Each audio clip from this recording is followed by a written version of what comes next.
Bueno, muy buenas tardes a todos quienes nos acompañan. Es un honor estar nuevamente hoy junto a ustedes en este ciclo Voces, ya cerrando el mes de mayo.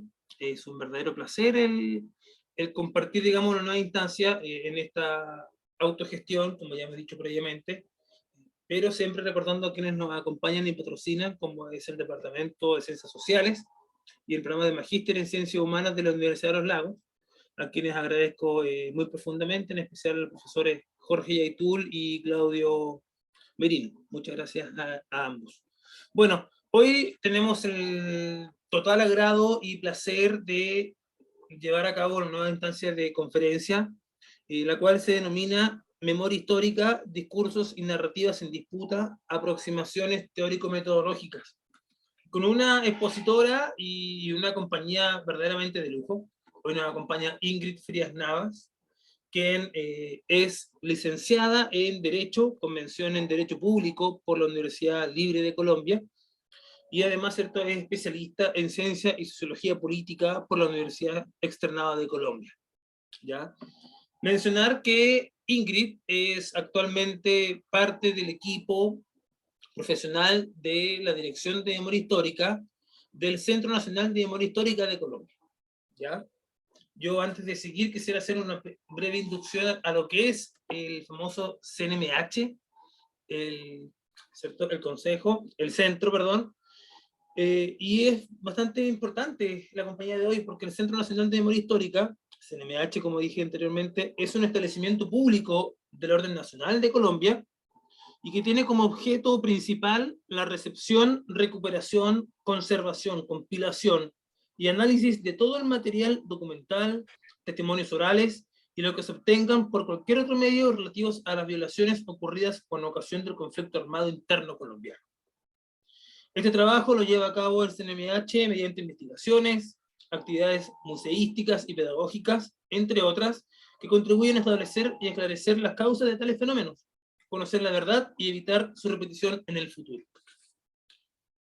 Desde ya es súper atingente lo que nosotros queremos generar en Osorno como archivo oral, y para nosotros desde ya, desde que tomé contacto con ustedes, como el CNMH en el año pasado, en septiembre, son un referente a nivel latinoamericano, tienen una historia bastante particular, a nivel, digamos, de contexto latinoamericano, valga la redundancia, y es una referencia más que significativa a la hora de querer implementar una instancia, una iniciativa a nivel local.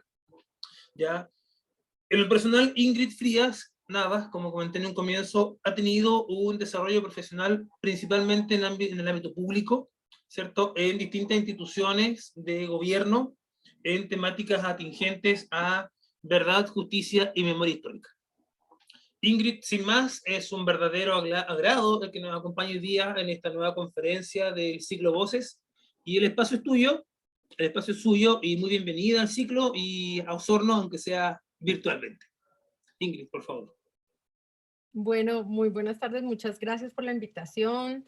Gastón, de verdad que es un honor para nosotros ser tenidos en cuenta como institución y obviamente en lo personal para participar de este espacio tan importante y como tú lo has dicho, de autogestión, que también la idea es que compartamos un poco el conocimiento entre este pueblo latinoamericano que realmente hemos aprendido mucho sobre estos procesos y la necesidad de estos archivos orales también, ¿no?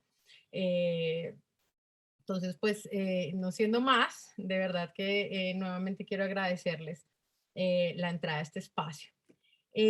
Hoy quiero hablarles un poquito de cómo hemos abordado todo el tema de memoria histórica en Colombia, cómo hemos como institución organizado un poco esos relatos de disputa, pero aparte también cómo para nosotros los diferentes lenguajes que existen en la memoria han sido la clave para poder llevar a construir esas metodologías y ese trabajo de memoria histórica más allá, digamos, de los relatos encontrados o los problemas que podemos encontrar en lo que llamamos la verdad histórica. Entonces, primero quiero hacer un par de precisión de conceptos para que pues todos los que nos están escuchando, nos estén viendo, podamos como entrar en sintonía un poco de los temas o cómo en Colombia hemos podido ir aterrizando un poco el tema de la memoria. Obviamente, la memoria histórica para nosotros en Colombia lo hemos tomado en un marco de narraciones del conflicto armado, ¿cierto? Colombia ha vivido una guerra de más de 50 años interna entre diferentes grupos armados al margen de la ley, guerrillas, paramilitares, autodefensas y pues efectivamente el Estado colombiano. Eso ha dejado un sinfín de víctimas, más de 10 millones de víctimas en el registro único de víctimas de nuestro país, el que es el encargado de hacer toda esta historia. Entonces, hemos llegado a hacer ciertas precisiones para poder trabajar. Todo, pues en los marcos generales se habla de la memoria histórica en las guerras, pero nosotros lo hemos bajado en una guerra interna para que pues empecemos como esas precisiones de los conceptos. El centro le ha parecido muy importante manejar 4 conceptos que son los que nos llevan a conectar cada una de esas narrativas. El primero es la memoria individual. La memoria individual, obviamente la hablamos de cada ser humano, de cada persona, lo que nos hace ser estas personas que somos, ¿cierto? Nuestros recuerdos, lo vivido, lo aprendido, diciendo que es un recuerdo dinámico, que es un recuerdo que va cambiando de acuerdo al tiempo, al paso de las experiencias o los conocimientos, ¿sí? Estas memorias nos van alimentando y van haciendo que seamos lo que somos, ¿no? Entonces, esa es la memoria individual. Cuando hablamos ya de una memoria colectiva, las memorias colectivas son las que vivimos como sociedad, como comunidad, puede ser una comunidad específica o puede ser como país. Nosotros en Colombia tenemos un recuerdo muy marcado y que así muchos no lo hayamos vivido, ha sido una transmisión de generación en generación, como ha sido el Palacio de Justicia, la toma del Palacio de Justicia. Este es un hecho que en Colombia no lo hemos, digamos, como aprendido por todo lo que ha significado. Entonces, esas son para nosotros las memorias colectivas. Esas memorias colectivas se van alimentando de las memorias individuales. Entonces, paso a paso vamos como conectando cada uno de los conceptos para llegar al marco de la memoria histórica como lo trabajamos aquí en Colombia. Siguiente, vamos hablando ya de lo que significa historia, ¿no? Historia ya como la ciencia como tal, ¿no? Esta ciencia rigorista que tiene toda una estructura de estudio y de comprobación científica en muchos casos, ¿no? En donde tiene que ser verificada con fuentes secundarias, ya que tiene digamos, como decimos, un rigorismo. Obviamente, aquí siempre hablamos que la historia también entra en una disputa, ¿no? Muchas veces vemos que la historia puede ser contada desde el punto del ganador de esa disputa, pero pues efectivamente tiene un grado de comprobación. Y que la historia también es dinámica, ¿no? La historia, lo que sabemos hoy, puede que aparezcan nuevas teorías que sean comprobadas y nos den otros conceptos. Entonces es muy importante que lo analicemos como esas metodologías, esas formas de investigación para poder de alguna manera alimentar lo que ya es para nosotros la memoria histórica. La memoria histórica es tomar ese relato individual, ese relato colectivo, con un rigorismo, digamos, como con esas bases metodológicas que nos da la historia, para que lleguemos a reconstruir el conflicto armado, qué fue lo que sucedió en nuestro país, para poder llegar a un mínimo de verdades, ¿sí? Más que en solo un hecho de esclarecimiento, también en un hecho de dignificación, de reparación simbólica para las víctimas del conflicto armado. Así es como pues lo hemos interpretado en Colombia. Entonces, estas memorias se van construyendo a través de los relatos de las personas que directamente vivieron los hechos, ¿cierto? Son las que les sucedieron los hechos, o también de las comunidades que de alguna manera vivieron el hecho, puede ser de manera secundaria, por sus familiares o porque también le contaron y la sociedad como tal. Porque para nosotros la memoria histórica tiene ese papel de esclarecimiento de la verdad, pero tiene ese papel de dignificación.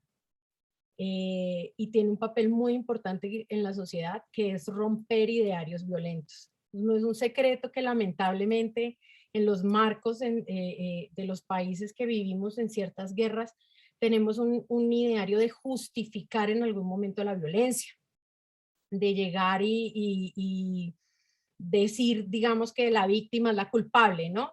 Acá en Colombia lo decimos como, ay, es que ese muchacho lo mataron porque estaba haciendo algo raro, o a esa niña le pasó esto porque está metida con amiguitos que no debía.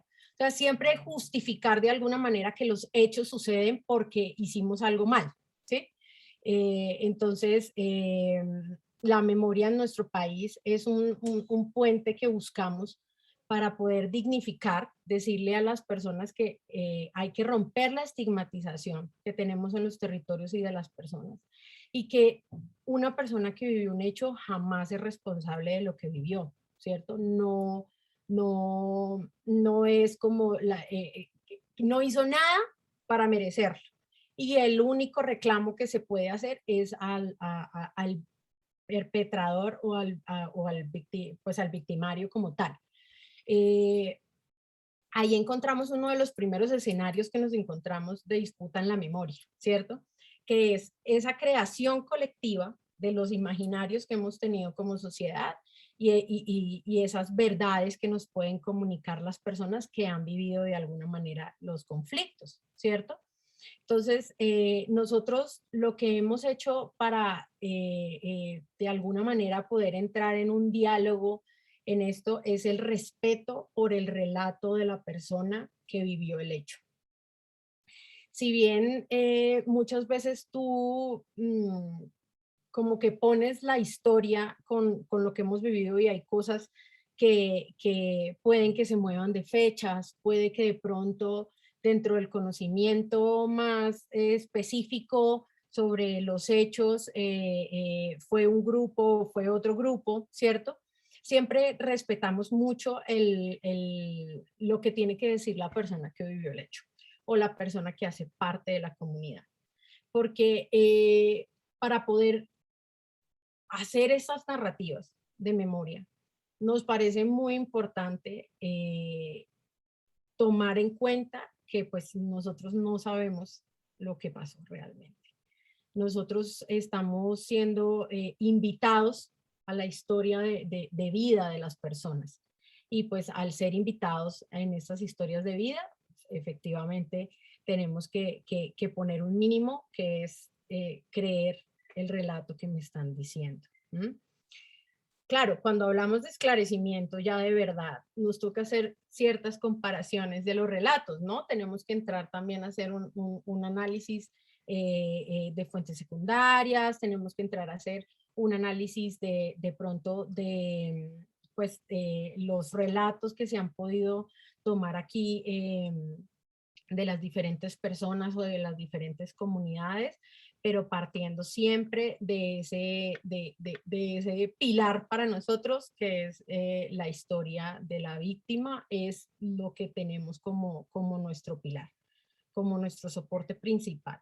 Entonces, así hemos logrado un poco que, digamos, como esa disputa por la memoria, digámoslo así, sea contada. Igual, tener un principio fundamental y él es el pluralismo, ¿sí? Al ser nosotros en Colombia una guerra tan antigua, interna, ¿cierto? Pero también tan plural, porque acá hemos tenido, como yo les contaba, grupos guerrilleros, pero también hemos tenido grupos paramilitares, hemos tenido también ciertos temas con agentes del Estado, ¿cierto?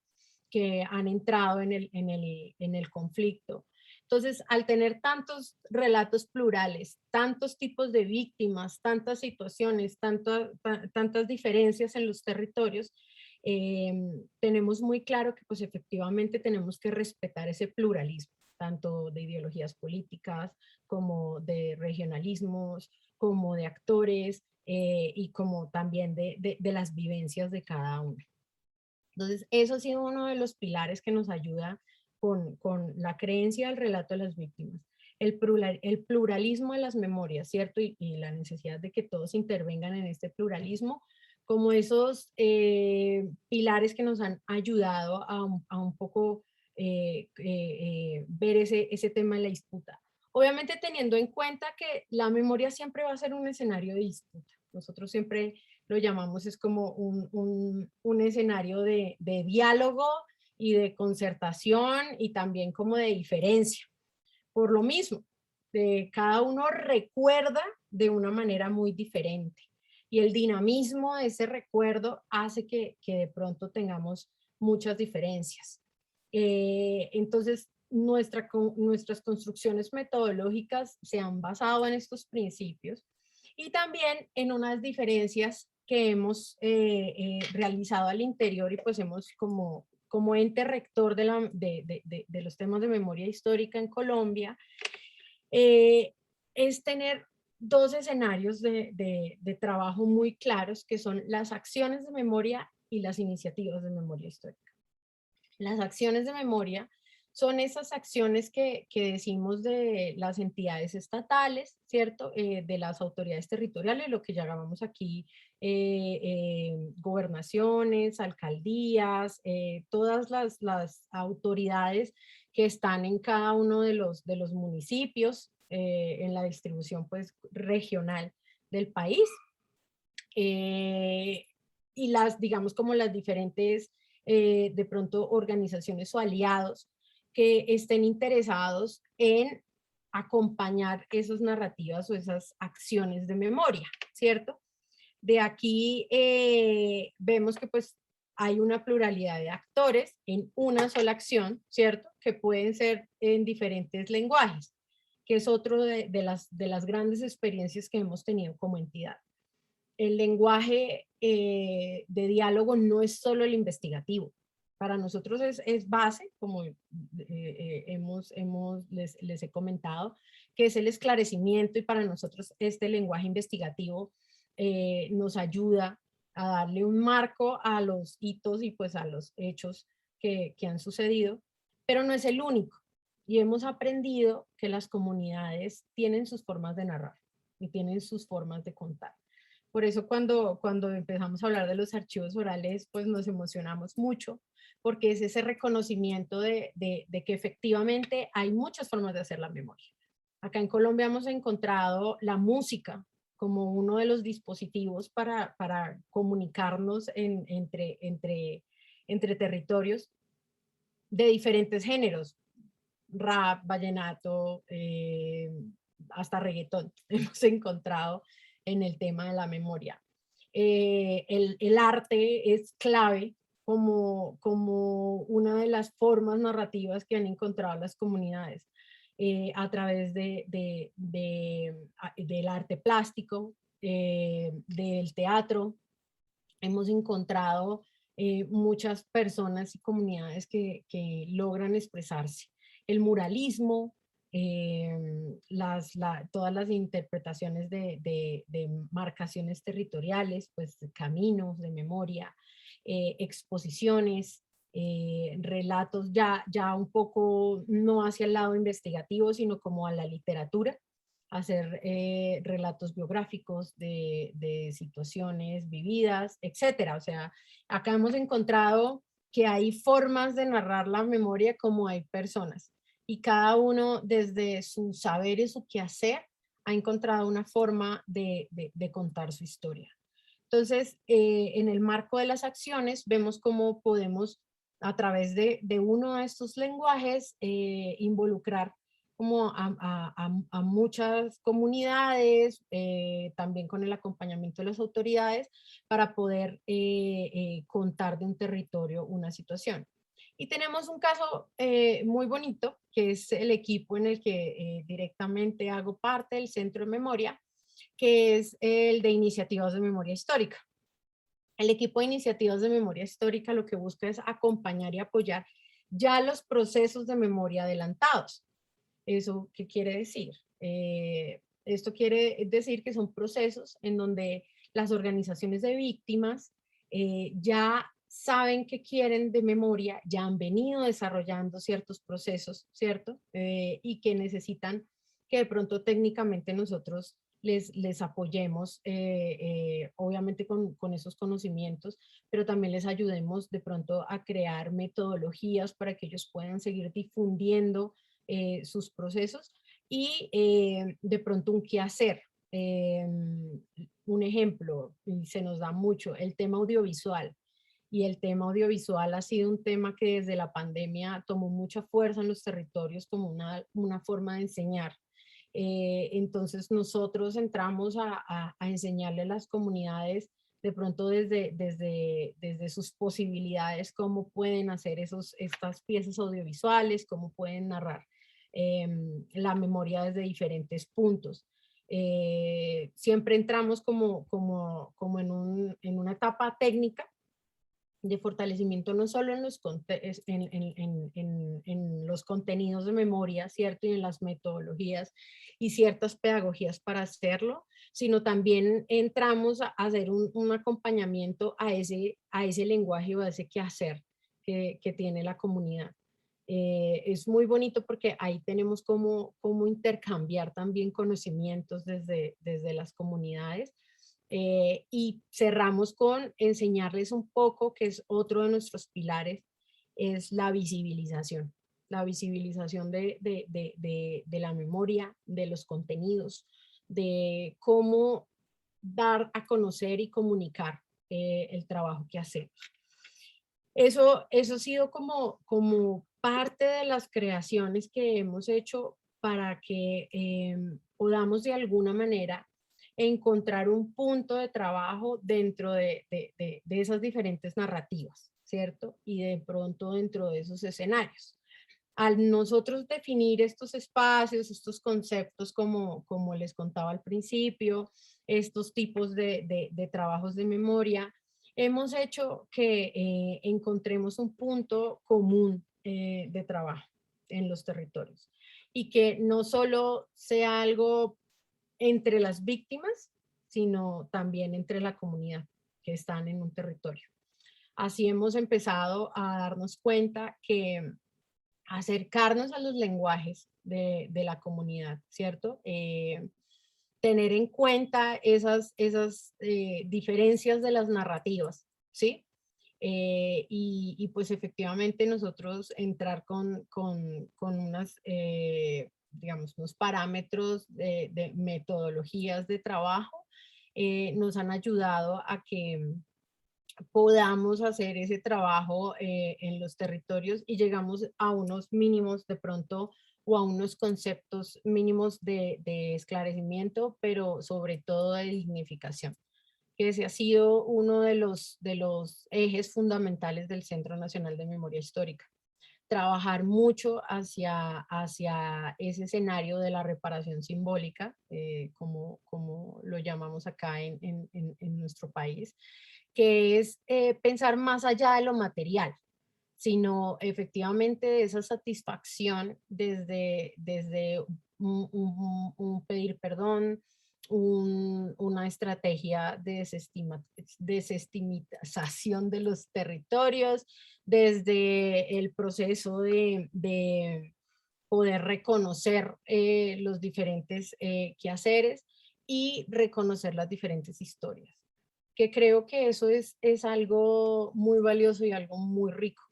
Y es que los relatos, pues efectivamente, pues van a ser distintos porque cada uno recuerda lo que vivió o lo que conoció o lo que supo de una manera distinta y dependiendo del tiempo que haya pasado o ya lo que ha pasado en su caso. Pues lo hemos visto a lo largo y ancho de nuestro país.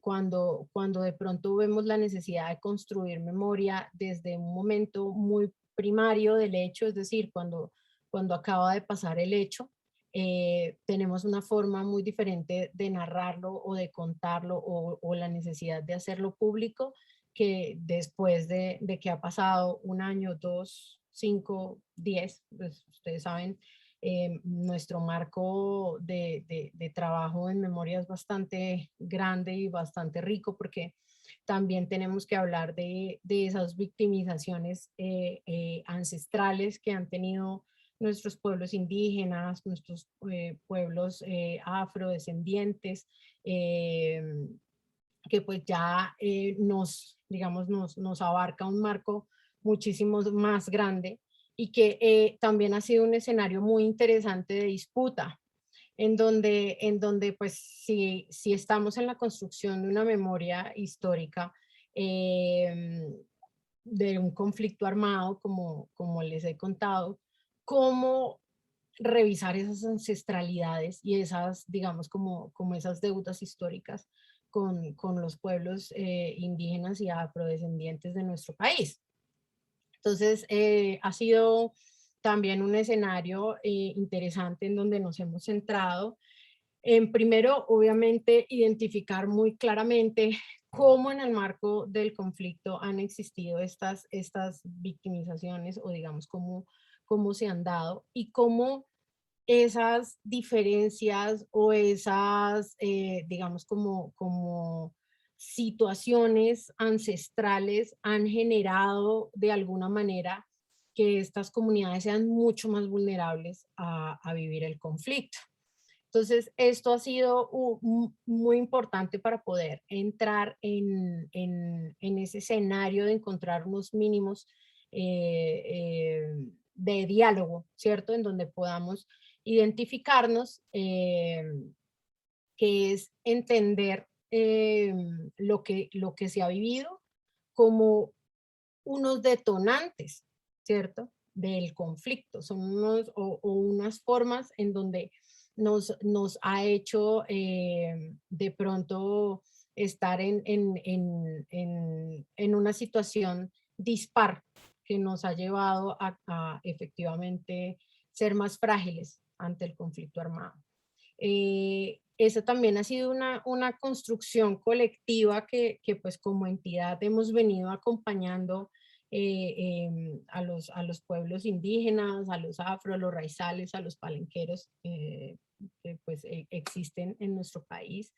Hemos intentado un trabajo con los RUM, de pronto más adelante podremos llevarlo a cabo, pero pues no han estado tan interesados en un trabajo de memoria, pero pues de la mano con ellos hemos podido encontrar cómo estos escenarios, porque pues en nuestro país sí ha existido mucha disputa o muchos puntos en contra de cómo tomar estas ancestralidades en estos pueblos, ¿cierto? Para hablar de memoria histórica y por qué es necesario esa identificación de esas vulneraciones para hablar del conflicto, de lo que ha sucedido. Entonces, estos han sido como parte de esos aprendizajes, esas concepciones que hemos tenido. También, digamos, como poner en el escenario que para poder trabajar también estas, pues digamos, como los diferentes temas de memoria, pues nunca vamos a encontrar una voz homogénea y que pues de alguna manera el relato también se alimenta desde esas controversias. Los relatos nos ayudan cuando existen estas diferencias a que podamos hacer una narrativa mucho más rica y que podamos nosotros como entidad también de alguna manera alimentarlo con la información que hemos recolectado desde diferentes eh, eh, personas, documentación también. Como Gastón les comentaba, el Centro de Memoria tiene una tarea gigante que es llevar el archivo de los derechos humanos de Colombia, esa digitalización de todos los archivos y enseñar un poco a las comunidades cómo cuidar sus documentos. Entonces, todos estos relatos más la documentación que existe nos ayuda a que pongamos, digamos, como en la agenda pública un poco el tema de qué ha pasado y cómo ha pasado.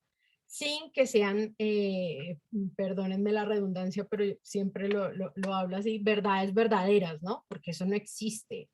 Em, cuando hablamos nosotros de verdades, estamos hablando de lo que para cada persona es una verdad. Entonces, ahí nos enfrentamos como a este tema de lo que es la memoria y el relato. Así que tenemos esa claridad. Y pues obviamente aquí hay una verdad de pronto que nos ayuda a alimentar un poco este relato de la memoria histórica, sin que sea la base, que es la verdad judicial. Nosotros en Colombia también hemos hecho un poco esta diferencia para poder alimentar este trabajo tan importante que se hace en torno de reconstruir los hechos del conflicto. Y que una cosa es esta verdad histórica, ¿cierto? Esta verdad que trabajamos a través de la memoria histórica, que son los relatos de las personas, de los territorios, de los archivos, con los diferentes lenguajes que puedan existir. Y otra cosa es esta verdad histórica, esta verdad judicial como tal. Porque pues la verdad judicial ya es la que nos dan acá en Colombia hemos instaurado las justicias transicionales, tenemos diferentes jurisdicciones que pues juzgan, digamos, a las personas que han tenido que ver con los hechos como tal, como perpetradores. Entonces, estos juzgados, estos juicios, eh, nos están hablando también de patrones de violencia, de qué cosas sucedieron, cómo sucedieron, pero ya en el marco de una investigación judicial en donde hay una condena a algún culpable, ¿cierto? Y que efectivamente existen pruebas que llevan a esos señalamientos. Entonces, efectivamente, para nosotros es un punto también de referencia, pero también dejar claro que para nosotros, pues, es importante esta verdad judicial, pero pues no nos va a llevar también a desmentir un relato de una víctima, como les había comentado desde un principio, para nosotros es una de las estructuras principales para poder trabajar pues en memoria en nuestro país. Eh, y pues efectivamente, aunque nos ayuda al relato, pues efectivamente ellos están viendo un tema de condenar, ¿no? De declarar una culpabilidad de algún sujeto por algún hecho que hizo. La memoria no busca, nuestra memoria histórica no busca como tal hacer un señalamiento, sino pues efectivamente reconocer unos hechos y poder de alguna manera llegar a unos mínimos de historia. Eh, para nosotros de verdad que ha sido muy enriquecedor porque el Centro de Memoria no se ha inventado estos hechos, las creaciones que hemos hecho no han sido solo académicas, sino han sido las comunidades los que nos han enseñado a hacer memoria. Son ellos los que nos han dicho cómo tenemos que hacerla, qué parámetros tenemos que seguir, obviamente respetando nuestro marco legislativo, porque pues todo este escenario nace por las diferentes leyes que han existido aquí en Colombia para tener ese deber como Estado de hacer memoria. Entonces, respetando estos marcos, pero han sido las comunidades las que nos han enseñado cómo superar estos impases y digamos como diferencias que existen y cómo abrazar de alguna manera las pluralidades que tenemos. Entonces, yo quiero invitarlos a que de pronto, si pueden, vean la página del Centro de Memoria Histórica de mi país. Su dirección es muy sencilla, www.centrodememoriahistórica.gov.co, o sea, CO, y allí ustedes van a poder encontrar las diferentes formas que yo les cuento que hemos encontrado como base de las narrativas para también como romper un poco la disparidad, ¿no? Que es también sentarnos a enriquecer esos diferentes lenguajes. Entonces, quisiera que si pueden le echen una miradita en donde ustedes van a encontrar series radiales, van a encontrar videos, van a encontrar documentales, como cápsulas de videos muy rápidas, obras de teatro, música, que ha sido la principal herramienta para el centro de pronto de ir como rompiendo un poco estos temas en que se debe ser muy rígidos, ¿cierto? Ni encontrar una verdad superior, sino que efectivamente cada relato y cada forma de contar es válida.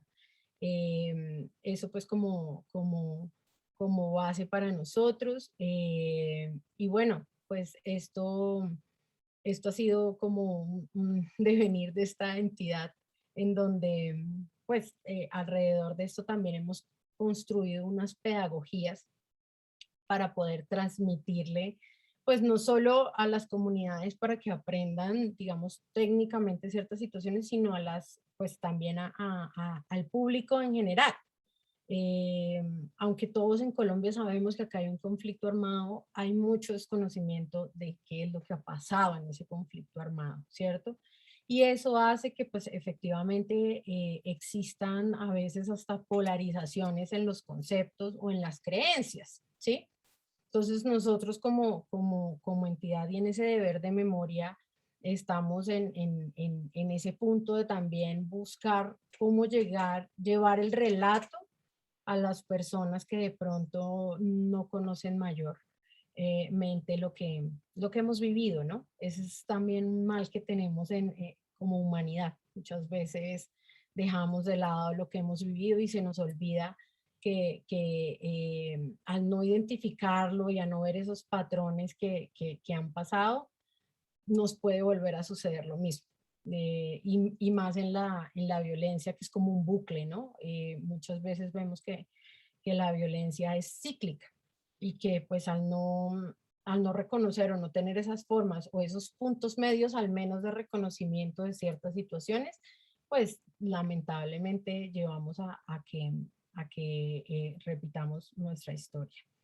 Yo creería que ya dejaría así para que pues efectivamente no sea tan aburrido el diálogo y pues agradecer nuevamente la invitación, nuevamente extenderlos a que pues revisen la página del centro. También tenemos un canal de YouTube en donde hemos subido las diferentes experiencias de trabajo que hemos tenido en toda la historia del Centro de Memoria. Y en Spotify también pueden encontrar los diferentes podcasts o series radiales que hemos logrado hacer con las diferentes comunidades que han encontrado a través de la radio la forma también de sacar al exterior un poco lo que ha sucedido en sus territorios. Muchas gracias, Ingrid. De verdad, te agradezco mucho la presentación que nos acabas de dar. Puesto que, como dije igual al comienzo, desde que toqué también las puertas, como lo he hecho con todos los invitados de este ciclo, ¿cierto? Di cuenta que finalmente a nivel latinoamericano ustedes son un tremendo referente para lo que quiero hacer. Y también desde ahí yo creo que en gran parte debido a la propuesta metodológica que traen consigo. ¿Ya? Un poco también quizás de esto de desacademizar las propuestas, digamos, de, entre comillas, conocimiento y pasarlas más bien a un plano de la ciudadanía. ¿Ya? Yo desde ahí siempre los considero aún, cierto, sin duda alguna, como un referente para la iniciativa que estamos emprendiendo acá en Osorno, que estamos cimentando ladrillo por ladrillo, como se dice, y sin duda fue un tremendo aporte el que hayan podido estar presentes hoy en día, ¿cierto, Ingrid? Y nada, agradecer, yo creo, siempre el apoyo que me han brindado en este caso, ¿cierto? Y que han mostrado en cuanto al interés en torno a la iniciativa. Yo, como dije, creo que la principal conexión que me lleva a ustedes es la propuesta metodológica. ¿Ya? De ahí, ¿cierto? Sigo trabajando y sigo analizando esta propuesta de Archivo Oral Osorno desde muchas de las propuestas que tienen ustedes como CNMH Colombia. ¿Ya? Principalmente, por ejemplo, en esta plataforma virtual, digamos, en la cual pueden acceder desde cualquier punto del mundo, por ejemplo. ¿Ya? Y de forma íntegra. ¿Ya? Aquí en Chile también tenemos, bueno, tú también sabes, ¿cierto? Está el Museo de la Memoria, ¿cierto? El Parque Villa Garibaldi, el mismo Archivo Nacional, ¿cierto? Que nos acompaña Nicolás hoy. Pero, ¿cierto? Tenemos ciertas limitaciones con estas distintas instituciones en el país. No así con la institución de la cual tú trabajas. Entonces, de ahí, digamos, la propuesta que nosotros queremos emprender se ajusta mucho más a aquello. Y desde ya, nada, o sea, nuevamente agradecer y de momento también dejar la apertura, si algunos de quienes nos acompañan tienen alguna interrogante o algún comentario que hacer, es el momento para. Y antes que de pronto pues preguntemos si alguien tiene un interrogante, también quiero comentarles, obviamente desde esa construcción metodológica, cada intervención que nosotros hacemos, listo, tiene esos mínimos que les comenté que hemos venido desarrollando con las comunidades para poder entrar a hacer un trabajo de memoria histórica, pero cada metodología se adapta a los lenguajes y al territorio, ¿cierto? Porque pues no es lo mismo que de pronto podamos trabajar aquí en la capital a lo que podamos trabajar en un casco urbano, en donde pues hay diferencia de acceso, etcétera. Entonces, eso lo pueden ver. También dentro de la página tenemos un visor de iniciativas y acciones de memoria. Y está como cada uno de los trabajos que hemos hecho, qué metodología se ha aplicado y qué metodología hemos construido con la población. Entonces creo que es algo muy rico y es una experiencia muy novedosa que estamos teniendo también como entidad, en donde tratamos de visibilizar cómo esos parámetros de trabajo podemos de alguna manera compartirlos para que pues puedan ser replicados no solo con esas organizaciones que hemos trabajado, sino también a nivel mundial, ¿no? De cómo estas metodologías de trabajo comunitario y este trabajo social podemos, a través, digamos, también de unos mínimos técnicos, llevarlo a la realidad. Súper, muchas gracias. Muchas gracias, Ingrid. Y bueno, yo creo que en honor al tiempo, ¿cierto? Y el espacio que hemos brindado, nada más que agradecer, ¿ya? Agradecer a todos que nos acompañan el día de hoy y a ti, por sobre todo, Ingrid, y desde ya, miren, María Olga Ruiz, levanta la mano. Profe, de Temuco, Chile, Ingrid. Hola, perdón, llegué tarde y estoy saliendo del COVID, así que me cuesta un poco hablar.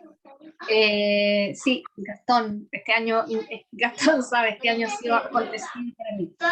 Yo primero quiero darle las gracias a Gastón por la perseverancia que ha tenido al hacer estos ciclos y por la oportunidad también de escuchar a colegas de otras latitudes, porque, bueno, yo soy historiadora, trabajo en una universidad estatal del sur de Chile y en general, sí, por lo menos en mi caso, la autocrítica que me hago es que siempre estoy mirando, obviamente, el caso chileno y con suerte llegamos a Argentina y Uruguay, ¿no? Nos cuesta ir un poco más allá. Tenemos un enfoque bastante así como conosureño, si es que no nacionalista, para analizar todos los temas de pasado reciente, el terrorismo de Estado, etcétera. Entonces me sirve mucho participar en esto porque aprendo mucho. Conozco el caso colombiano, pero en ningún caso me he dedicado a investigarlo, entonces lo agradezco. Y te agradezco a ti, Ingrid, por lo que nos cuentas, la experiencia. Por supuesto me voy a meter a la página. Y quería hacerte una pregunta. Acá tengo dos gatos peleando atrás. Tiene un escándalo terrible. Tranquila, yo tengo uno aquí al lado también. Sí, pero acá hay como una batalla. Mi pregunta es la siguiente, y parto de una inquietud que plantea la Elizabeth Kelly en el último libro, que es un diálogo con este profesor catalán, Viñas. que es en el fondo esta visión más menos entusiasta de la memoria, ¿no? Que es algo que ya viene planteando Todorov hace mucho tiempo, esta idea de que la memoria no es virtuosa en sí misma. O sea, también puede servir para desatar conflictos en el presente, recordar crímenes que se cometieron hace 600 años atrás. Todorov hace esa reflexión a partir de la guerra de Yugoslavia, ¿no? O sea, que se apelaba a una memoria de crímenes ocurridos siglos atrás para desatar genocidios en el presente. Entonces, la pregunta es, ¿cómo nos prevenimos de eso? ¿Cómo no alimentar lo que Yelin en ese libro dice, que la victimización se transforma en una identidad fija, no en un estado, sino en una identidad fija, pero que además se hereda? Y hasta qué punto nosotros podemos evitar eso, ¿no? De no estar alimentando lo que tú dijiste, un nuevo espiral de violencia. Exacto. Y lo otro, lo pregunto porque, bueno, yo trabajo en la Araucanía, como decía Gastón, y le hago clase a estudiantes de 18 años, los que vienen entrando a la universidad, y muchos de ellos son nietos de personas que participaron en la represión, como carabineros, militares, muchachos que estaban haciendo el servicio militar, y viven esa experiencia, pero no están habilitados socialmente para compartirla con la memoria de las víctimas, que así han sido reconocidas como víctimas, por supuesto, y qué bueno que así ha sido, pero ¿qué pasa con las nuevas generaciones de los perpetradores? ¿No? ¿Cómo se les incluye, se les incorpora a ellos? Porque desde mi punto de vista ellos no tienen por qué cargar con esa culpa. ¿Cómo se les incluye a ellos en estas enseñanzas de los derechos humanos y en esta reconstrucción de memorias, ¿no? A nivel local? Porque eso ocurre mucho, sobre todo en zonas rurales, en pueblos que son localidades que son relativamente pequeñas. ¿Cómo incluirlos a ellos en este relato? En un relato que, como tú dices, por supuesto es plural, no podemos pretender que haya un relato común que nos deje a todos contentos, ¿no? Pero donde ellos, como tercera generación o segunda generación de victimarios o de perpetradores, asumiendo que también ese es un mundo bien heterogéneo, porque no es lo mismo ser nieto de un alto jerarca de los aparatos represivos que del carabinero del pueblo, ¿ya? No es lo mismo, son experiencias muy diferentes. O nieto de alguien que tuvo que hacer el servicio militar y que lo tuvo que hacer justamente porque era pobre y porque estaba obligado a hacerlo. Entonces, ¿pero cómo los incluimos a ellos? ¿O los dejamos fuera? ¿O construimos un relato solo para las víctimas y las amigas de las víctimas? Esa es mi pregunta, porque a mí me toca a ver, yo vivo todos los días con eso. Con muchachos que así casi como en secreto, pero me confiesan esta como vergüenza, ¿no? Y la cargan, siendo que a veces ni conocieron a esos abuelos que participaron, pero que sí fueron procesados, algunos ya muertos, ¿no? Entonces, esa es mi pregunta, porque me parece que del caso colombiano podemos aprender mucho, ¿no? O sea, conflictos armados, víctimas. O sea, es muy distinto al caso chileno, pero me parece que hay temas respecto de los cuales nosotros podemos aprender. Vale. Bueno, lo primero que hablábamos un poco sobre cómo de pronto la memoria no alimentar esa espiral de violencia, ¿cierto? O cómo no alimentar ese tema, es que para nosotros es importantísimo y creo que es como base y efectivamente revisamos mucho, y es que para nosotros la memoria histórica no tiene memorias vengativas. ni memorias guerreristas, ni memorias vengativas. En donde efectivamente podemos contar las situaciones que se han vivido, pero sin justificar la violencia, sin que sea, digamos, o vemos la forma de cómo contar las cosas sin que sea un relato vengativo, que no caigamos en eso de decir como es que vamos a tomar las armas porque tal grupo, tal persona o el Estado abandonó un territorio, ¿cierto? Entonces, lo que hemos buscado mucho en esto es bien tomar el relato, pero también resaltar estos procesos de resistencias y de resiliencias de las comunidades para que veamos cómo se han podido dar los procesos de vida después de.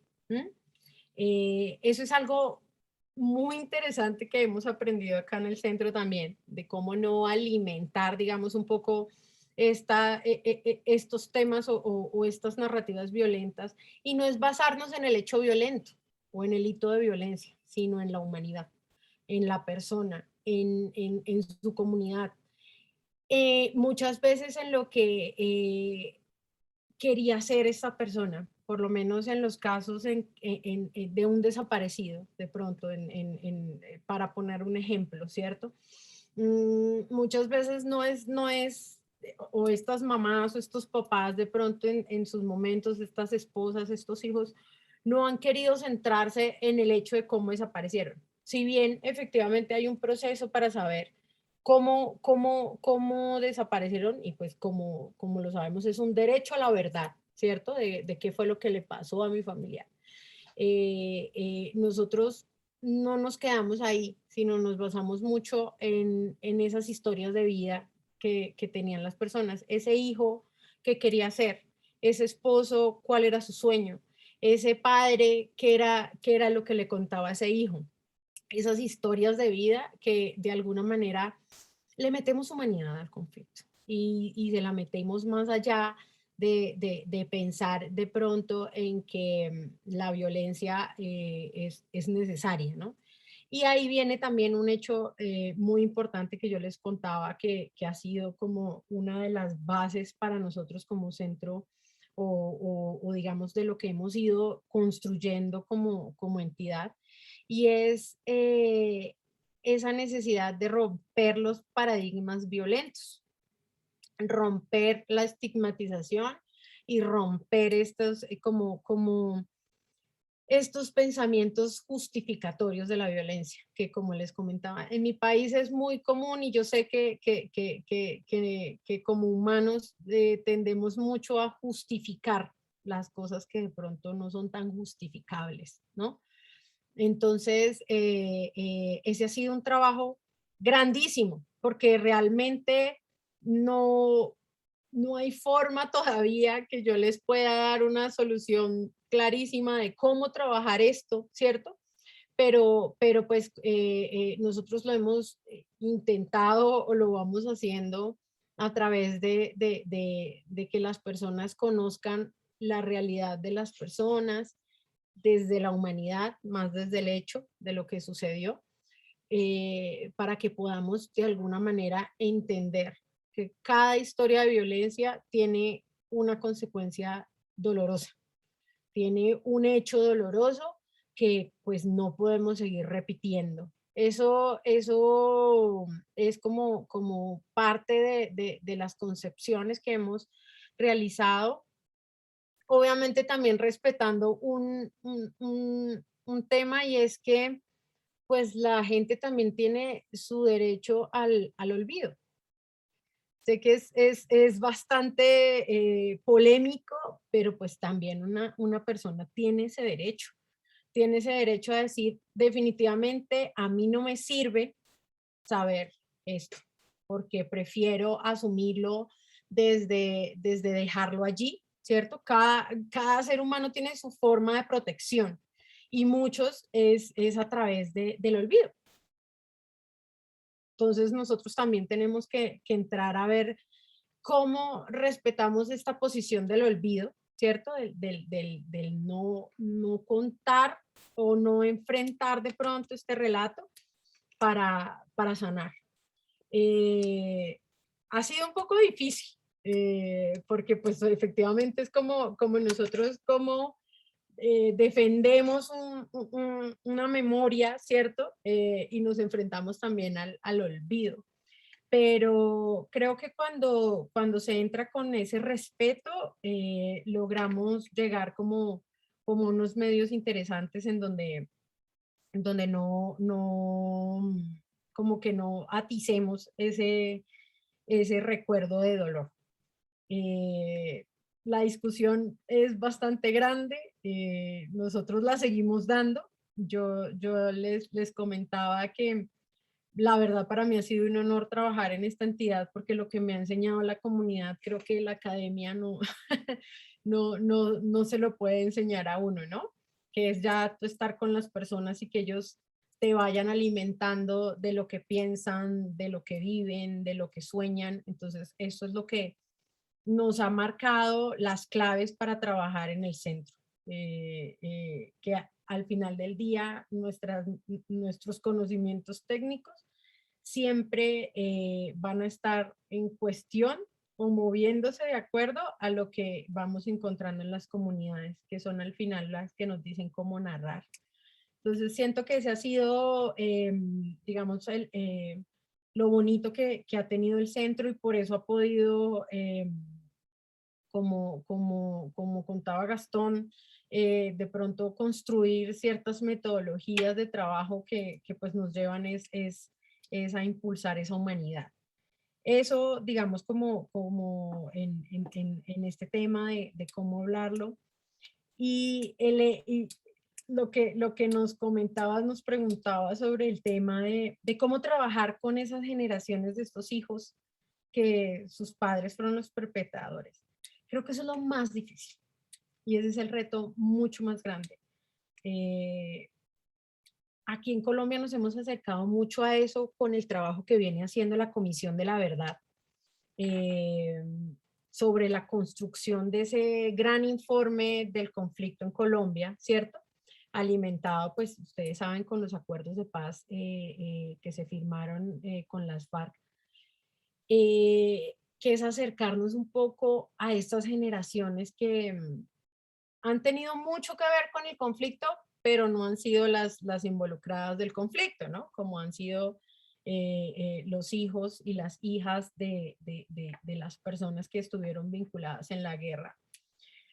Es un tema supremamente interesante, difícil de trabajar, porque siento que somos una sociedad que no está tan dada al perdón.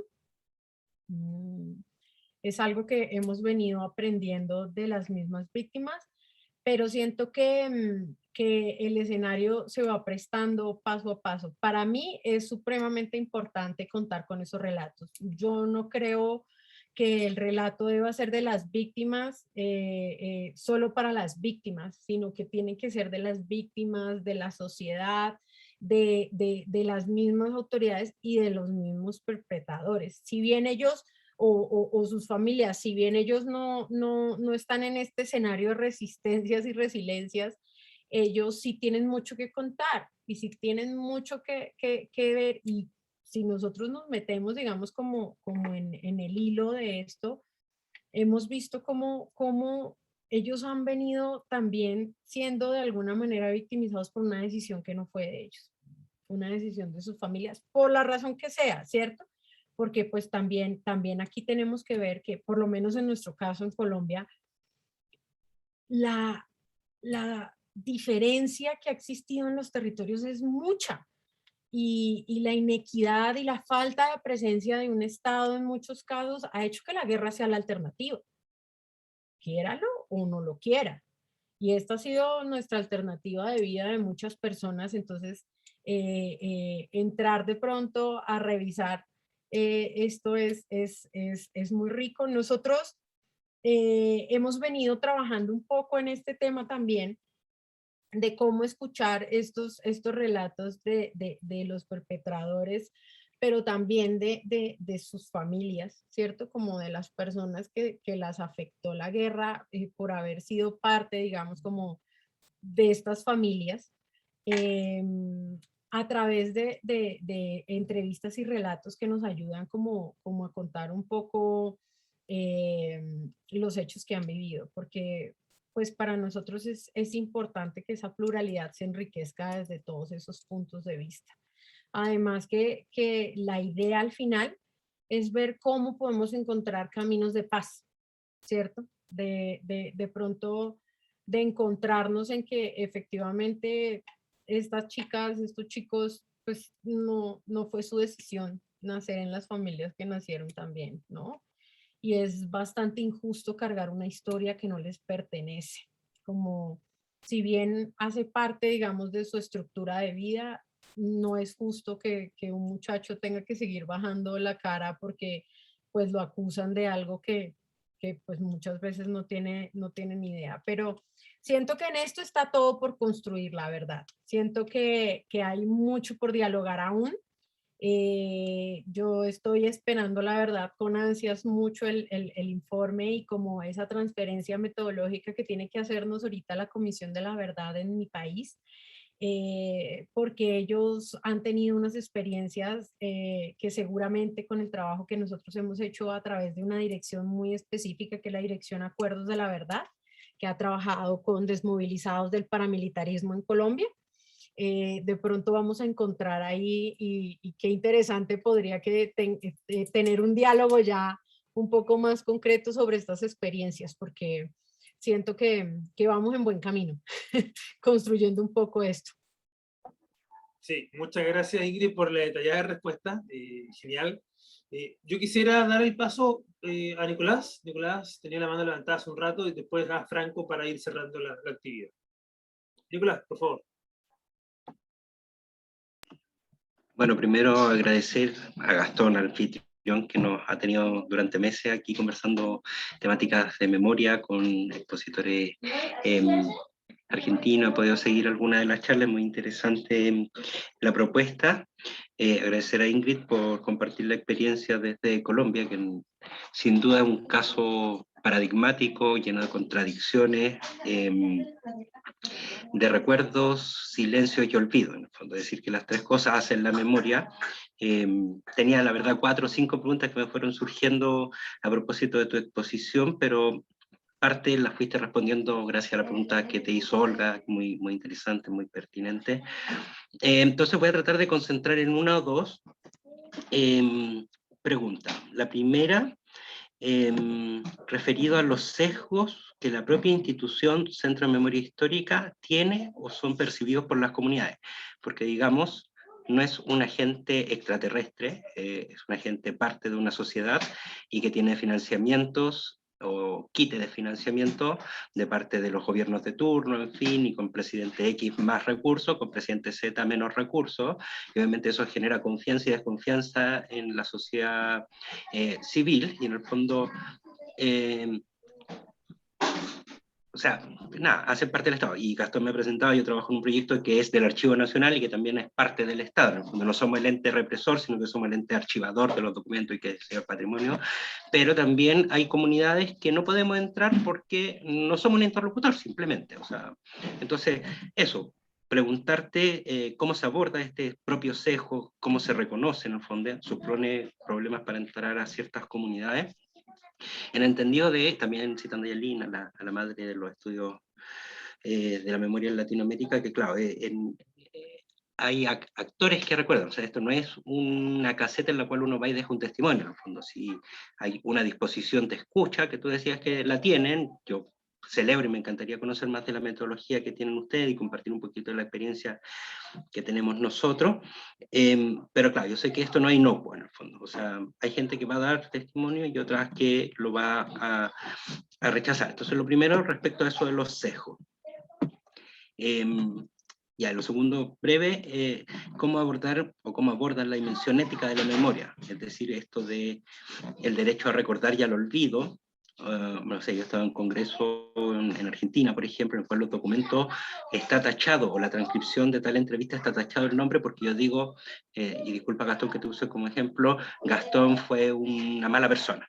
Entonces Gastón me podría presentar una querella por injuria, en fin, entonces como que se omiten los nombres, y lo cual lo reviste en un problema de acceso versus de la otra lógica que está primando también bastante en la sociedad y que somos víctimas de la empresa, en fin, los datos personales y sensibles. O sea, para nadie es una sorpresa de que nuestra información en el mercado se transa, en el fondo. Bueno, tal vez la nuestra, ¿no? Que somos sociedad civil en fin, pero nada, o sea, desde lo que pinchaste en el celular, todo como que tiene una trazabilidad, en fin. Entonces, ¿cómo hacer converger? Y yo creo que para mí como proyecto, en fin, es un problema no resuelto, el acceso versus la protección de datos de carácter personal. Entonces, esa tensión me gustaría, como si la pudieras comentar. Y lo último, y que también lo decía un poco gracias a la respuesta a la Olga, claro, tú lo dijiste, la historia de la víctima es lo que tenemos como pilar, y ahí a mí eso lo dijiste literal, en fin, y yo sé que uno puede, cuando habla, dice cosas que a veces, pero claro, es la víctima en tanto víctima, después lo aclaraste que no, que en el fondo es su historia de vida, su relato más allá de su desaparición, más allá de su asesinato, en el fondo, pero ¿cómo hacer para tener otros archivos, otros espacios de memoria donde, o sea, claro, hay dos historiadoras argentinas que dicen que la historia del tiempo reciente o el tiempo presente, hija del dolor. Pero más allá de eso, también hay otras historias que, no sé, en Londres 38, antes de ser detenidos desaparecidos, eran militantes y soñaban por una sociedad distinta, se organizaron, en fin, jóvenes, tal. O no sé, conozco experiencias de relatos de gente que fue perseguida, torturada en dictadura, pero también fueron campesinos, jugaron en el club deportivo, se organizaron, resistieron. O sea, claro, no hay como una unicidad en la identidad, y como esto de que sea como el pilar la víctima me hace un poco de ruido en el entendido que, claro, no es la identidad, creo, transmitible, o no sé, como que si a mí me preguntan, yo no diría soy víctima de, no sé, el retail, o no soy víctima, sino que diría, no sé, soy padre, soy X. Entonces, esas tres preguntas, las dije casi las cuatro, pero disculpa, que me parece súper interesante.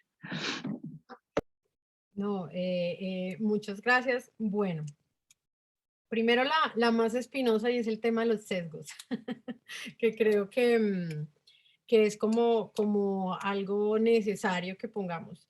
Esa ha sido una duda que nació desde el día cero que empezaron las discusiones de cómo una entidad del Estado, ¿cierto?, va a ser, digamos, como la que resguarde la memoria histórica del país, ¿sí? Como, si pues efectivamente, y no es un secreto que políticamente pues nos vamos a mover cada 4 años, cada 8, cada 10, cada 12, aprendiendo de lo que aprendamos o no aprendamos como país en cada elección, ¿no? Acabamos de vivir proceso electoral en Colombia este fin de semana, entonces efectivamente ahí vamos viendo cosas, ¿no?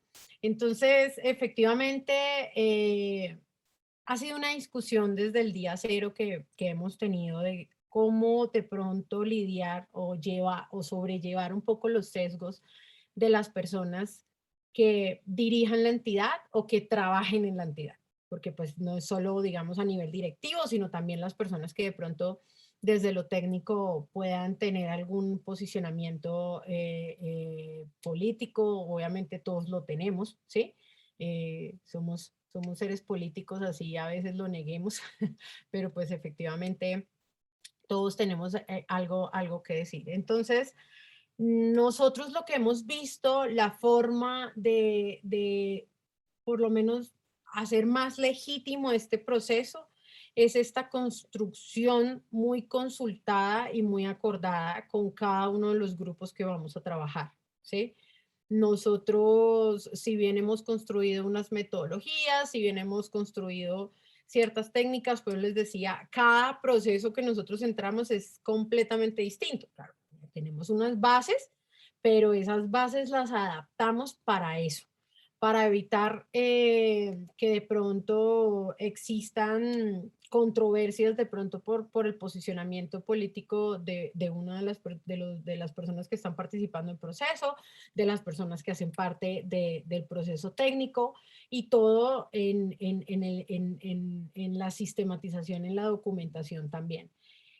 Eso ha hecho que el centro se vuelva muy fuerte en las comunidades o en los territorios, ¿cierto? Porque ellos se han dado cuenta que ellos son los que construyen cada uno de los pasos.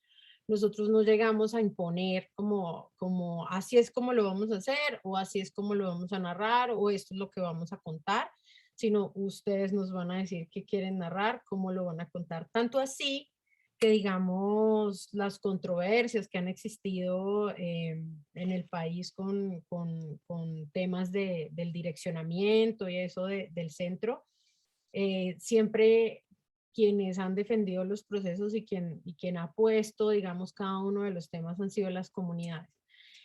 Al hacer metodologías tan participativas, hemos hecho que así sean dineros públicos, así sea una entidad que se mueve, digamos, dentro también de un gobierno, no sea tan gobierno nacional, sino sea una entidad pública. Es decir, para la gente, construida por la gente y con sus narrativas. Esa ha sido una de las formas que hemos encontrado de sobrellevar los sesgos, perdón, las metodologías participativas. Eso es lo que nosotros hemos hecho y que cada paso de nuestro proceso es validado con la gente. Cada paso. Es decir, desde la entrada nosotros al territorio hacemos un acuerdo de voluntades en donde quede cada uno de los parámetros de cómo vamos a trabajar. Luego cuando empezamos a hacer como la recolección de información, hacemos el manejo de datos y consentimientos informados de cómo van a ser estas historias y basado en guiones que ellos nos han dado o en cómo hemos construido el proceso. Y cuando nosotros como que hemos, digamos, como tomado esa información, como toda esa construcción que hemos hecho en el territorio y hacemos un producto o un escrito o algo, se lo llevamos a la comunidad y tiene que ser validado por todos. O sea, tienen que ser validados de que esto sí es lo que yo quería contar, estoy de acuerdo con esta narrativa, efectivamente hace parte de lo que yo quería decir. Y aparte, en la entidad existe un comité de investigaciones y de productos en donde nuestras evaluaciones la hacen evaluadores externos no pagos ad honorem, que son diferentes académicos de nuestro país.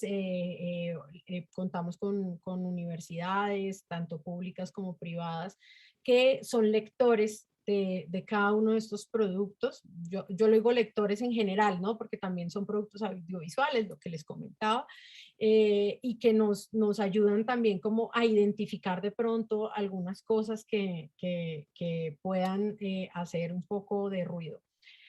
Nosotros al mostrar estos procesos o cómo lo hacemos, logramos mucho que de pronto comunidades que son un poco más alejadas, digamos, como de la institucionalidad pública, se acerquen. Pero pues efectivamente hay muchos grupos que no hemos logrado, no hemos logrado por más que lo hemos intentado y pues rechazan de pronto también ciertas figuras de liderazgo de la entidad. Entonces, pues por más que les hacemos ver que pues nuestras metodologías, independientemente de quién esté, pues obedecen siempre a estas validaciones, pues no se ha logrado. Pero siento que eso ha sido muy importante para nosotros, que toda sea una metodología de participación comunitaria, de validación comunitaria y de respuesta hacia ellos, ha hecho que podamos entrar en comunidades hasta donde nos dicen, usted es Estado, yo tengo un problema complejo porque mi victimario fue el Estado, ¿cierto? Pero pues sentémonos a hablar siempre en mis puntos a tener en cuenta. Entonces, esa ha sido nuestra manera de trabajar. Lo siguiente, el tema entre lo legal, lo que podemos contar, los nombres, la anonimización muchas veces. Este ha sido un tema bastante complejo que nos ha llevado a muchas discusiones al interior de la entidad, ¿no? Y creo que de alguna manera lo hemos venido organizando. Es primero, efectivamente, tener en cuenta que necesitamos todos los tipos de narrativas, ¿no? Entonces nosotros por lo menos en el centro nos basamos también mucho en esa verdad judicial también que van dando los estrados. Entonces como si a mí una víctima me dice, Pepito fue el que hizo el hecho en tal territorio, ¿cierto? Y si efectivamente yo tengo una sentencia en donde dice que Pepito fue, pues yo perfectamente puedo ya no anonimizar ese nombre, sino puedo decir efectivamente Pepito, ¿sí? Em, Como también estamos dando el relato de las comunidades, nosotros a través también como de lo que nuestras oficinas jurídicas han llamado los disclaimers, que también dejando como claro que no es una posición de Estado porque nosotros no estamos haciendo verdad estatal y creo que esto es lo más importante, ¿no? Estamos sirviendo de plataforma a estas memorias plurales, más no haciendo verdad estatal. Entonces, a través de estos disclaimers de que pues efectivamente son las comunidades las que, a las que estamos llevando esta voz, la que pues está, digamos, como trayendo este relato, eso también ha hecho que nosotros podamos manejar un poco estos temas del manejo de los datos personales, como el tema también de estos nombres o estas situaciones que nos pueden poner en controversia. Obviamente hay momentos en que no tenemos cómo llegar, digamos, como a un punto y pues ya nos toca a veces utilizar sobrenombres o nos toca utilizar como otros nombres, obviamente haciendo claridad de que pues estamos cambiando algunos nombres de las historias porque pues no tenemos como blindarnos muchas veces y pues efectivamente tampoco vamos a poner o no vamos a permitir que el trabajo que estamos haciendo pues se ponga en una duda que no, pues no es necesaria, ¿no? En muchos momentos. Es un espacio súper complejo porque es eso, ¿no? También es como lo que los abogados llamamos los debidos procesos, ¿no? De las personas también, sus derechos a la defensa. Eso también hemos hecho en algún momento, hemos llamado a las personas que han sido llamadas sin necesidad de decirles en qué proceso, ¿no? Como, venga, usted no quisiera como contarnos su versión de los hechos, también como para que exista esa dualidad. Entonces, es así como hemos logrado, pero como tú dices, eso no está zanjado todavía, ¿no? Eso todavía nos hace falta discusión, digamos, nosotros hemos logrado unos mínimos, que es hacer estos temas de fuentes secundarias y verificación a través de fuentes secundarias, pero bueno, todavía hay cosas que se nos escapan y bueno, será como que lo iremos como llevando caso por caso, porque siento que muchas hacemos el caso a caso, cada historia es completamente distinta. Y en el tema de cómo, obviamente, cuando nosotros tomamos el relato, digamos, de la víctima como nuestro pilar, también es como lo que yo les decía y ha sido la forma en que podamos alimentar el trabajo y es que, pues, no es la única fuente, ¿no?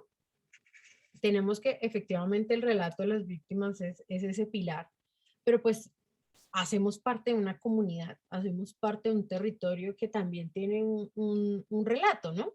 Que tiene también algo que contar y tiene algo que decir sobre estas situaciones.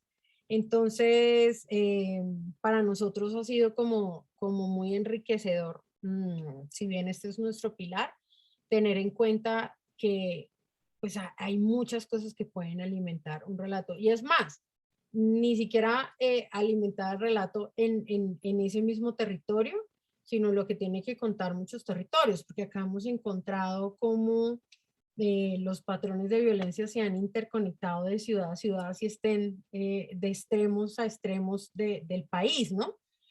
Como al final esos relatos se unen. Entonces es también un estudio muy juicioso que hacemos en donde tratamos de tomar lo que ya hemos empezado a documentar, a sistematizar y a revisar para poder como dar un relato, si bien no homogéneo, ¿cierto? Sí que se conecte y sí que pueda contar diferentes escenarios y diferentes situaciones.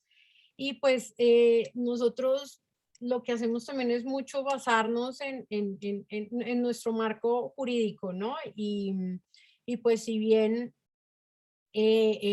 utilizamos este término de víctima porque es como lo hemos manejado en la ley, ante ellos también siempre queremos dejar claro cómo se quieren reconocer, como sobrevivientes, como personas de pronto que están actuando una narrativa o están hablando una narrativa, como resilientes, como resistentes. Siempre con ellos acordamos un poco esto, ¿no? También para de alguna manera, si bien utilizamos el término, porque pues es el término que legalmente aquí se ha acuñado, ¿sí? No es desde ese escenario de la victimización y de pronto en algún momento, como decimos acá en Colombia, lastimero, sino pues efectivamente es para poder identificarnos. Además que acá tenemos un tema supremamente interesante, raro, loco, y es que hacemos memoria en el marco del conflicto, porque nosotros seguimos en el conflicto armado. O sea, acá no es que ya haya cesado la guerra. Acá en Colombia continúa y lamentablemente con el actor que hicimos la paz sale y de pronto hay una disidencia y después entonces hacemos paz con otro grupo, pero entonces hay otro grupo y pues aquí nuestra experiencia ha sido muy sui generis, la verdad, en la construcción de memoria, porque pues hay esa necesidad de narrar y de contar, pero también de protegerse. Tú vas a las comunidades y ellos quieren contar porque sienten que esa es su manera de visibilizar lo que les ha sucedido y como ese abandono estatal, ¿no? O esa ignorancia de pronto, porque es muy curioso, como yo les comentaba, al interior del país muchas veces no se tiene ni idea de lo que está viviendo una comunidad. No se tiene ni idea que en una zona rural están masacrando o están realizando X o Y hechos. Entonces, sentimos que esa necesidad de visibilizar por el marco en el que hacemos esta historia del conflicto hace que también como que se alimente como cada una de esas fuentes o esas narrativas que tenemos. Y que sea mucho más fuerte, por lo menos en nuestro país, esa necesidad de contar. ¿Para qué contar, no? Como dejando un poco de lado esa necesidad de olvido, porque nosotros no hemos llegado a ese punto de la historia. Nosotros estamos en el punto de la historia en donde seguimos en el conflicto. Entonces, creo que eso es lo que ha hecho, digamos, de alguna manera muy rica nuestra narrativa, ¿no? Y no nos lleve todavía a ese olvido, porque creo que estamos en un punto en donde la gente necesita, o sea, como con ansia y a grito, contar lo que está viviendo, o lo que vivió y lo que está viviendo. Entonces, creo que ese momento de la historia de nuestro país es lo que hace que todavía como que si bien hablamos sobre ese derecho al olvido y lo respetamos, ¿cierto? No sea digamos, como el tema más fuerte en las discusiones de memoria en nuestro país. Siento que es por la presencia activa del conflicto aún en nuestro país. Súper. Muchas gracias, Ingrid. ¿Cierto? Yo quisiera darle la palabra brevemente a Franco, si tiene algo que agregar, ¿cierto? Para ir ya cerrando en honor al tiempo, claramente. Franco, por favor. Hola, sí, no, lo mío es súper breve. Bueno, quizás sea un poco autorreferente, perdón, pero en este momento yo soy estudiante de tesis, ya me reencuentro realizando mi tesis sobre historia y memoria acá en una universidad del sur de Chile. Y quisiera pedirle a Ingrid su contacto para tener algunas conversaciones quizás sobre metodología con respecto a los estudios de la memoria es bastante preciso. Claro que sí. No, ya estoy Lo aquí pueden escribir por el anotando. chat. Ya, muchas gracias. Sí, aquí estoy como conectando. Espérame que lo escribí acá mal. Super. Franco, muchas gracias, bienvenido, y para la próxima sesión está cordialmente invitado del ciclo Voces. Sí, muchas gracias igual. Que hay veces que tengo clases, entonces los horarios no ayudan mucho. Y Ingrid compartió por el chat el correo, por si acaso. Sí, lo acabo de Para ver. que, Muchas gracias, Ingrid. lo tengas. Y pues nada, nosotros en Colombia, la verdad, la experiencia de Chile, de Argentina en estas narrativas de la memoria han sido base para poder empezar este desarrollo. Digamos, si bien lo hemos alimentado con nuestros marcos, obviamente, y como les decía, como en estas metodologías participativas, para nosotros la experiencia de todo el Cono Sur es obligatoria. Es como la base en donde nos centramos a poder tener referentes de estos procesos, en especial en la construcción de lo que nosotros llamamos lugares de memoria. Entonces, de verdad que pues muy interesante poder como alimentar esto, porque como les cuento, para nosotros es un obligado en todo este estudio que hemos desarrollado en el país. Súper. Oye, Ingrid, de verdad, pero muchas gracias por el espacio, por la colaboración. Desde Osorno tienen seguidores, sin duda alguna, del centro. Como dije en un comienzo, son referentes para la iniciativa que estamos emprendiendo a nivel local. Y gracias a todos quienes nos han acompañado el día de hoy, a Franco entre ellos por integrarse a esta conversación, ¿ya? Y solamente dejar mencionado que se nos viene junio, un mes donde hay programadas 3 conferencias, también importante, ¿cierto? Donde vamos a enfatizar justamente lo que es historia oral. Nos va a acompañar a comienzos de mes Mónica Gatica, doctora en historia de Argentina, ya ella nos va a acompañar el día 9 de junio.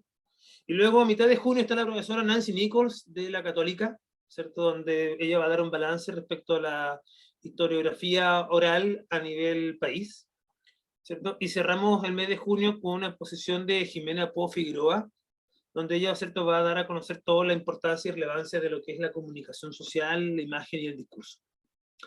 Así que van a estar todos, obviamente, informados en su debido momento y de día invitados. Ingrid, un fuerte abrazo a la distancia. Muchas gracias y seguimos en contacto y muchas gracias a todos que nos han acompañado. De verdad. Gracias a todos. Gracias, Gastón, por la invitación. Y aquí estamos. Gracias.